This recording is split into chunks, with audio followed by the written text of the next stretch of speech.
Sanai Takaichi, who assumed office as Japan's first female prime minister on October 21, 2025, has emerged as a prominent figure in contemporary Japanese politics, characterized by her conservative ideology and assertive rhetoric. Her statements, particularly on sensitive issues such as Taiwan and historical revisionism, have drawn international scrutiny for their perceived radicalism.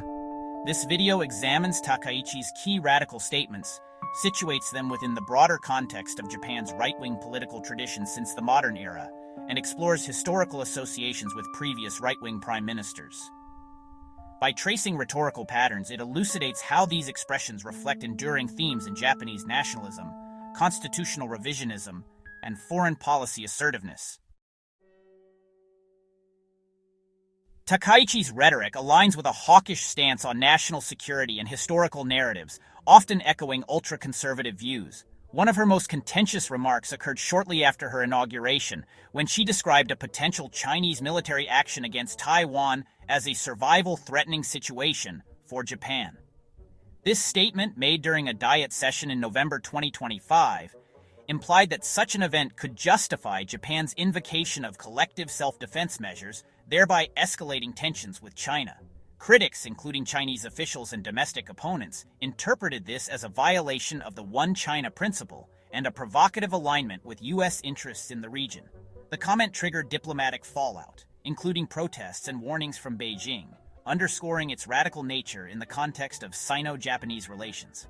Additionally, Takaichi has expressed support for revising Japan's pacifist constitution, particularly Article 9, which renounces war as a sovereign right.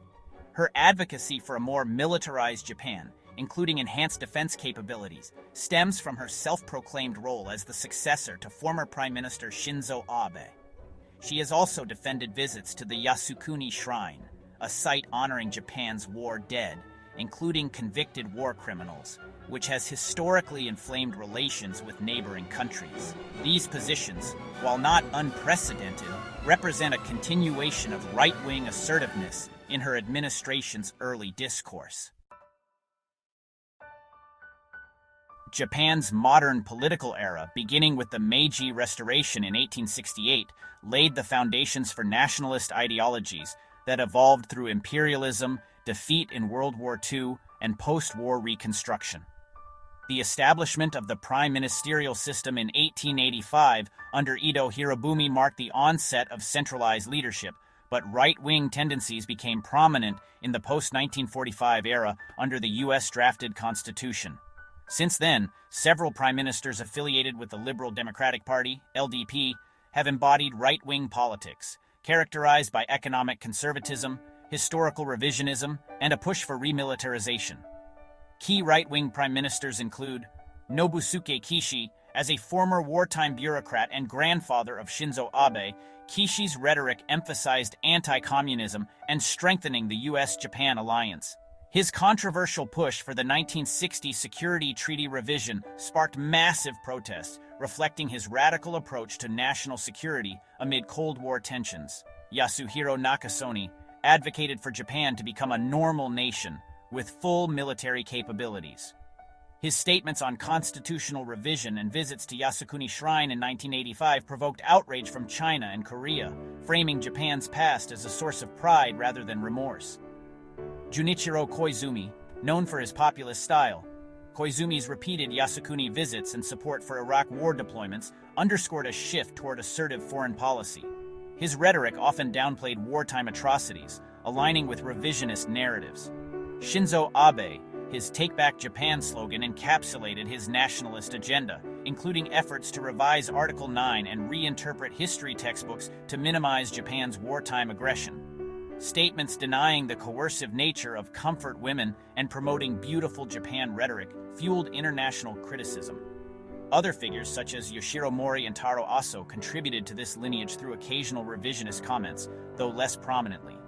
This pattern persists into recent administrations, with successors like Fumio Kishida and Shigeru Ishiba maintaining elements of conservatism, albeit moderated. Takaichi's statements exhibit clear linkages to the rhetorical strategies of her right-wing predecessors, rooted in Japan's post-war identity crisis. Historically, Japanese right-wing politics emerged from the ashes of imperial defeat, where leaders like Kishi sought to reclaim sovereignty amid U.S. occupation influences. This era's anti-communist fervor evolved into contemporary nationalism, often manifesting as resistance to perceived historical humiliations imposed by wartime apologies and constitutional constraints. A key association is the persistent theme of constitutional revisionism.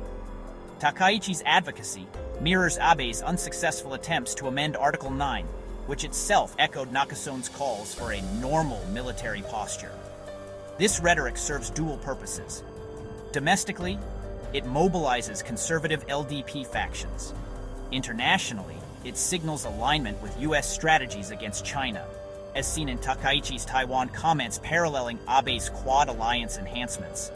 Another linkage is historical revisionism, evident in Yasukuni-related statements.